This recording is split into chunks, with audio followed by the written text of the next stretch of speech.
The Middle East is changing fast, and Israel is trying to stay one step ahead of it.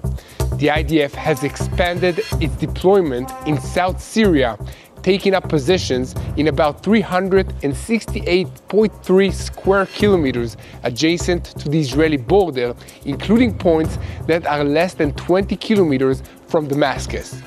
This is necessary because, among other things, the new master of Syria, Abu Muhammad al-Julani, has sent another stern warning to Israel that his followers regard the Jewish state as an enemy, and Israel would be foolish not to take this warning seriously. But it's not just about jihadist groups led by al-Julani that Israel needs to be worried about. The war is expanding rapidly, and there are new players in this game.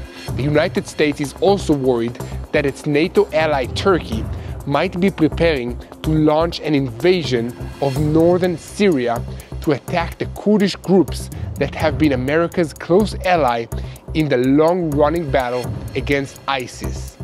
TBN Israel's senior Middle East analyst Mati Shoshani will give us an in-depth report on these developments. Meanwhile, while the ceasefire with Hezbollah in Lebanon continues to hold, the IDF is stepping up operations in the Gaza Strip. The Commando Division has joined the fighting deep in the Gaza Strip to apply greater military pressure on the Hamas terrorist organization, while the negotiations for the release of the Israeli hostages have seen some progress. Senior Israeli and American officials are meeting with Egyptian Qatari mediators in Cairo and Doha this week to finalize a deal, leading to hopes for a ceasefire in Gaza very soon. Several options are reportedly being considered, including allowing the surviving members of the Hamas leadership to go into exile, while a Hamas spokesperson admitted to the media that they have given up on the idea of a full IDF withdrawal from the Gaza Strip. Elsewhere, events are also moving quickly in Judea and Samaria, with the Palestinian Authority acting strongly against terrorist groups in Jenin, prompting condemnation from the Hamas leadership in Turkey. And finally, the recent uptick in ballistic missile attacks from the Houthis in Yemen have led to a speculation that Israel might be preparing another massive retaliatory strike in Yemen. We have a lot to talk about today, so let's dive into the details.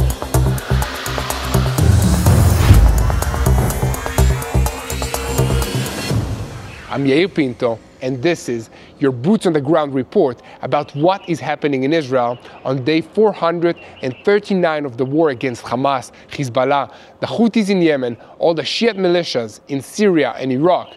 All of them are operating under the auspices of Iran, the head of the axis of evil in the Middle East. A moment before we start, I want to invite you to click on the subscribe button if you haven't already, so that you remain tuned to the truth and never miss another episode of Boots on the Ground. Today's video is sponsored by Memory. This important research institute helps us and many others in better understanding our enemies, and they need your help in that fight for the truth. I'll explain more about them later on, but first, the news. While the ceasefire in the north continues, our forces continue to operate forcefully in the Gaza Strip, bringing about the elimination of many terrorists. In the background of the IDF spokesperson's announcement on Monday that the forces of the 98th Division, the IDF's Commando Division, have completed their mission in the northern sector in the past week and are now preparing to return to fighting in the Gaza Strip.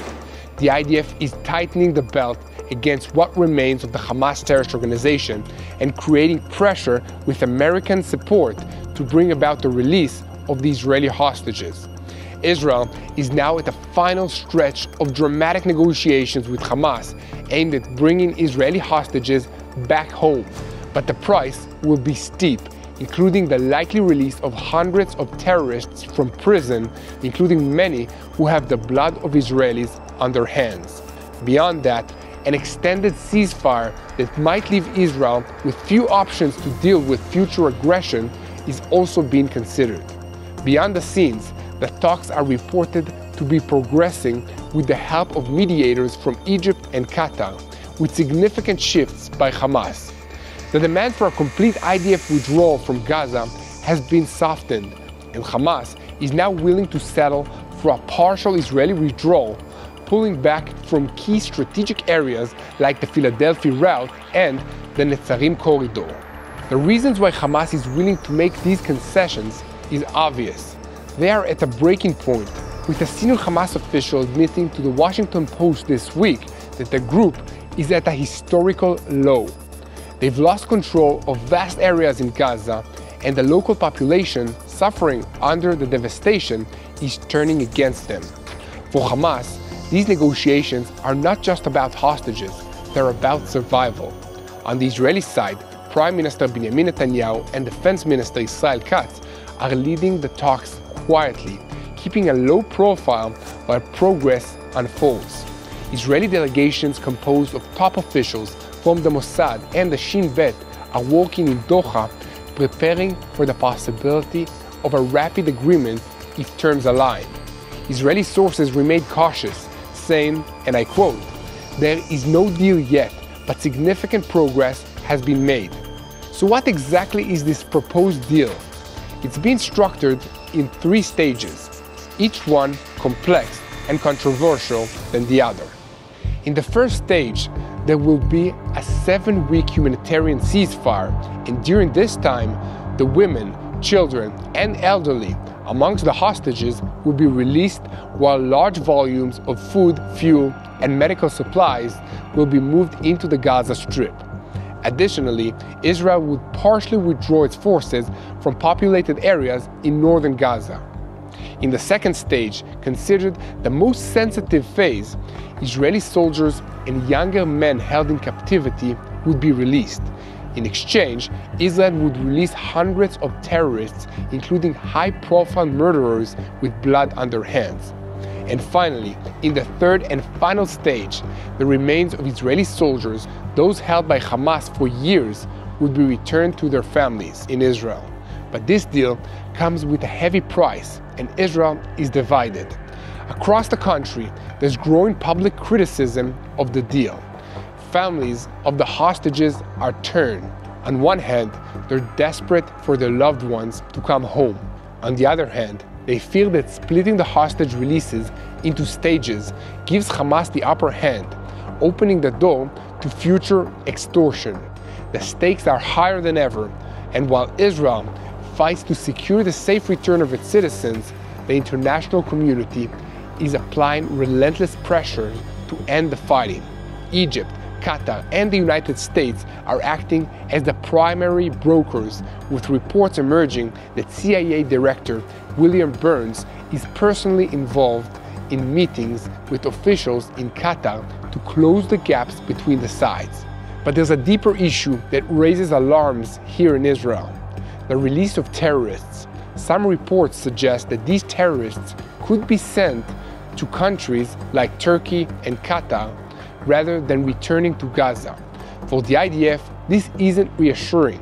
There's a widespread concern that many of these terrorists will rejoin the fight, just as we've seen that happen before.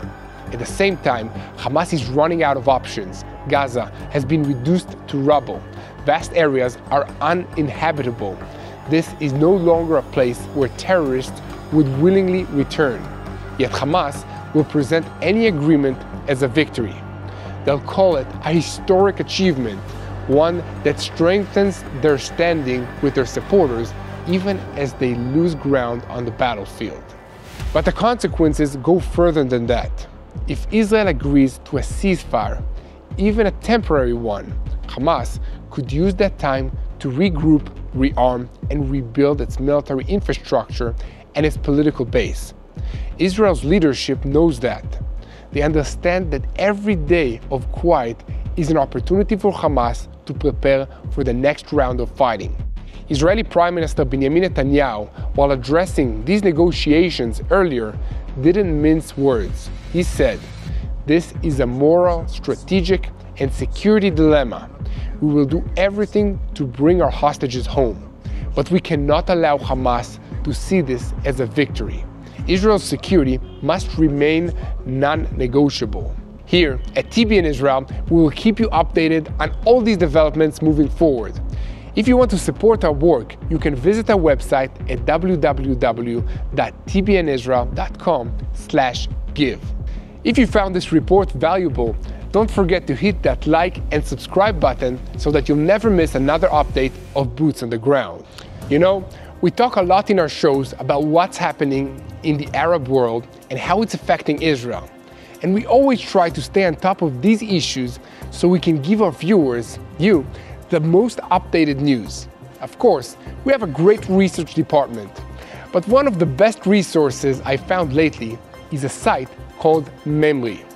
It is a United States-based research institute with offices here in Jerusalem, constantly monitoring media portals in the Arab world as well as Russia and China, basically bridging the language gap for all of us in the West. This is crucial for Western media, academia, and even legislators and governments, as well as the public at large. They even monitor extremist mosques and Islamic organizations through social media inside the United States.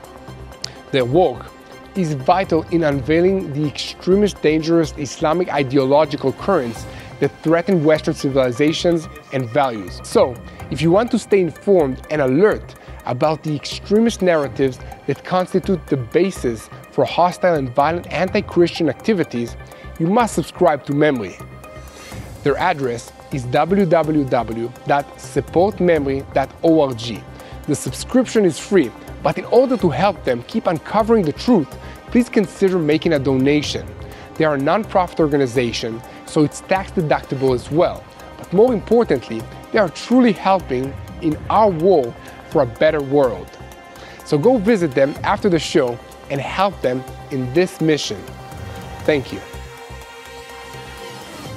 In the last 48 hours, significant developments have unfolded on Israel's northern front.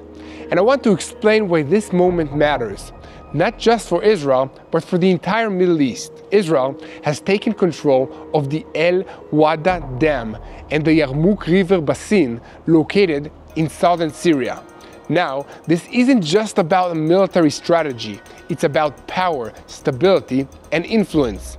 The El Wada Dam is a shared water resource between Syria and Jordan designed to provide drinking water and hydroelectric power. Control of this dam gives Israel leverage over its enemies in Syria, over the balance of power in this region, and over future negotiations. Prime Minister Benjamin Netanyahu addressed this earlier today during a tour of the Hermon Ridge. Standing alongside senior IDF commanders, he made the following statement: "We will remain in this strategical, crucial area until a new agreement is found that guarantees Israel's security." The events in Syria remind us why we must stay vigilant. The vacuum left by the Assad regime cannot and will not be filled by Iranian proxies. This move, as Netanyahu emphasized, is about preventing a repeat of the mistakes made elsewhere in this region. Syria has become a battlefield for regional powers. Turkey, Iran, Israel, and even the United States, each is trying to carve out its influence in this fractured territory. And for Israel, this is about neutralizing threats before they grow into something far more dangerous. At the same time, Israel's advances into southern Syria has not been met without resistance. Reports from local sources indicate attempts to move deeper into towns like Beit Jin were halted by opposition forces. Yet, Israel's presence on the ground continues to send a clear message to its adversaries. Iranian entrenchment will not be tolerated. Hezbollah will not set up another front on our border. But there's another player in this situation, and that's Turkey. While Israel operates in southern Syria, Turkish forces are preparing for a major incursion into the northern part of Syria. This shift in regional dynamics, these battles for influence, have profound consequences, not only for Israel, but for the Kurdish people, for the Druze people, for the Lebanese, and for the Syrian people, and for the global fight against extremist forces. To give us a deeper understanding of what's happening on the ground and what these power shifts mean for the future, I'll turn now to TBN Israel's senior Middle East analyst, Mati Shoshani. Mati, over to you. Thank you, Yair. What we're seeing in Syria today is nothing less than a reshaping of the entire Middle East, with Israel at the epicenter of it, as always. But to understand the significance of this moment, we need to look beyond the military operations and focus on the power dynamics driving these actions. First, let's talk about the El Wada Dam. Yes, a dam, a symbol of shared cooperation that has now become a geopolitical asset. By securing this dam, Israel has disrupted the status quo in southern Syria. It's a calculated move to deny Iran and its proxies the ability to use the region as a staging ground, while also reinforcing Israel's control over critical infrastructure. But this action is not just about the water itself. It's about the levers of influence in the region itself. For years, Syria has been a battleground for competing forces, including Iran and Hezbollah, who see Syria as a corridor to the Mediterranean and a launchpad against Israel. Turkey, which is now mobilizing forces in northern Syria, also has ambitions to use Syria as a buffer zone and expand its influence in the region. But Israel is sending a clear message that the vacuum left by Assad's regime will not be filled by Tehran or Ankara without a fight. This is where the situation becomes truly volatile. As Israel expands its operations in southern Syria, Turkey is preparing for a major offensive in northern Syria. President Erdogan's forces, supported by militias, are gathering along the Kurdish border. Erdogan's goals are incredibly clear: to assert Turkish dominance and eliminate Kurdish control in northern Syria. But what does this mean for Israel? It means a more unstable Syria, a Syria where regional forces are competing for control, creating opportunities for extremist groups to grow in strength and for Hezbollah to regain its foothold. Israel's actions, therefore, are both tactical and strategic. By securing the El Wada Dam and the Yarmouk Basin, Israel is achieving several objectives. First of all, preventing Iranian proxies from using these resources for their operations. Secondly, creating a buffer zone to ensure its northern border remains secure. And thirdly, sending a clear message to regional players, to Turkey, Iran, and Russia, that Israel will not tolerate destabilization on its doorstep. But let's not overlook the human impact. This is a region that has already been devastated by war. Reports suggest that local opposition forces, many of whom desperate to protect their communities, are resisting Israel's advance. Meanwhile, Erdogan's moves in northern Syria threaten to displace tens of thousands of Kurdish civilians. This, of course, is the brutal reality of power politics in the Middle East. Every move has consequences, and those consequences are felt most dramatically by the people living in this region. The international response has, as usual, been very muted so far. The United States, once a key player in Syria, has largely stepped back, creating the vacuum that Israel, Turkey, and now Iran are trying to fill. The question is, of course, how long can this vacuum last before it leads to further escalation? Israel, for its part, has made its position very clear. As Prime Minister Netanyahu said today, we will do whatever is necessary to secure our borders and prevent Iran from turning Syria into another Lebanon. This is all about survival for Israel, for the Kurds, and for the remaining opposition forces within Syria. The El Wada Dam and the Yarmouk Basin are not just water resources, they're symbols of a larger fight for control over Syria's future. So here's a side note. Things are moving so fast in the region that as we record this segment, news has come out indicating that Qatar, the ever-present and ever-involved country, has been working hard to establish a foothold within Syria, in alliance, of course, with the Turkish operations in and around the country. This is yet another example of how fluid the situation has become as we reach the final reshuffling phase of this 14-month conflict. Okay, let's summarize everything. Where does this all leave us? We're watching the opening stages of a new phase in the Syrian conflict. Israel has secured its strategic foothold, but the real question is what happens next. Will Turkey move forward with its offensive, creating a new crisis in the north? Or will Iran escalate its efforts to reclaim influence in the south? And how will all the international community respond to these developments, if at all? One thing is certain, Israel is not backing down, and neither are its adversaries. The power shift in Syria is underway, and its effects will be felt across the Middle East. Now back to you, Yair. Thank you, Mati. A regional realignment is happening before our eyes, and Israel finds itself at the heart of it. As tensions continue to build, we'll be here to keep you informed. This week, I got some interesting data showing that, among other things, 60% of our viewers are not our subscribers. So, if you're one of those who watch but haven't subscribed yet, I invite you to take a second and hit that subscribe button to support TBN Israel and Boots on the Ground. While the fronts in the north and south are relatively quiet, the Houthis in Yemen continue to issue threats and fire missiles towards Israel, destabilizing this region.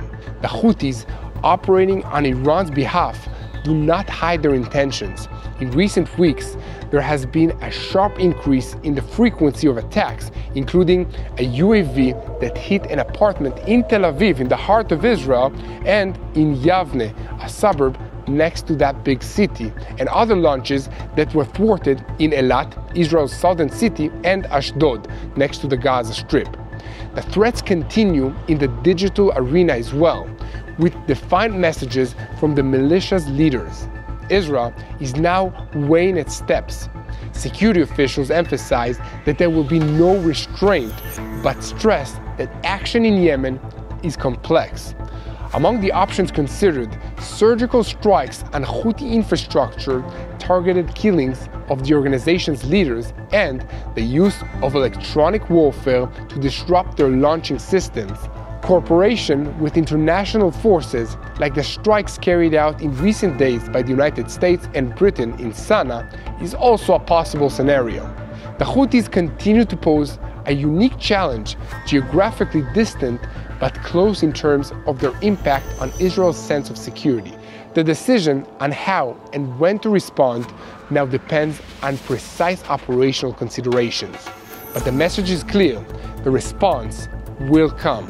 We conclude by shifting our focus to Judea and Samaria, where the Palestinian Authority is stepping up operations against Hamas and the Palestinian Islamic Jihad in Jenin.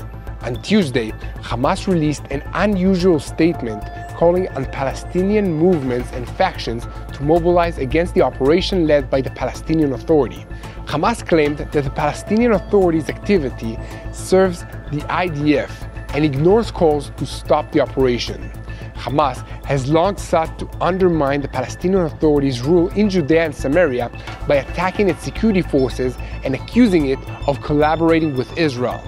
Meanwhile, the concern in Israel's security system is that this tension could ignite a wider escalation, especially given the successes of jihadist rebels in other areas like Syria. The situation in Jenin places the Palestinian Authority in a tough spot as it tries to maintain its control in the area and repel Hamas's efforts to undermine its stability.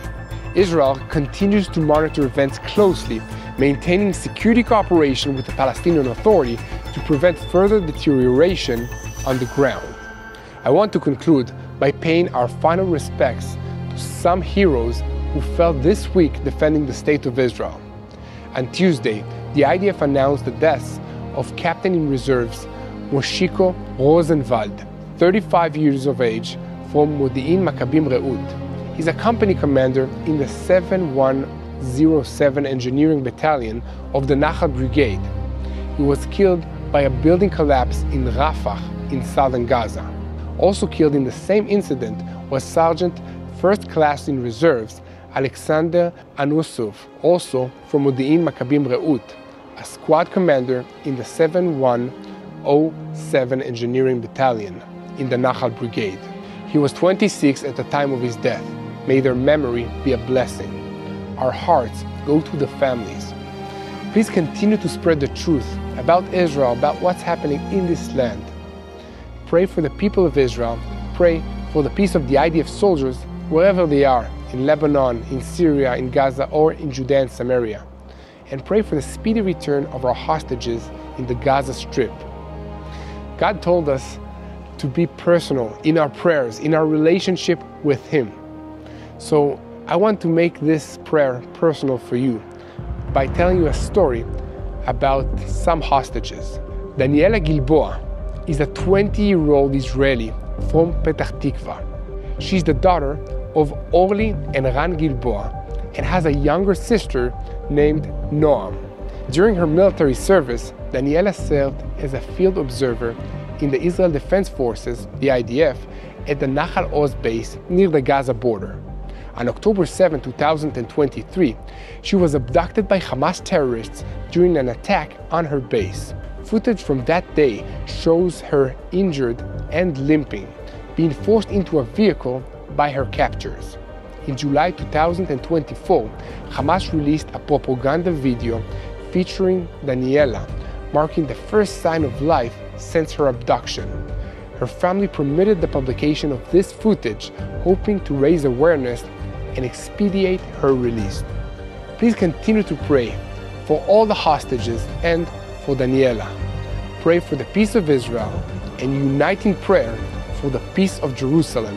And together we will win this war because God is on our side. Hello, this is Mati here in Jerusalem with TBN Israel. This is Yair Pinto from TBN Israel here in Jerusalem. TBN Israel is keeping viewers informed with Israel-focused news, culture, and what God is doing in this land. Support TBN Israel today online at tbn.org/Israel. Thank you.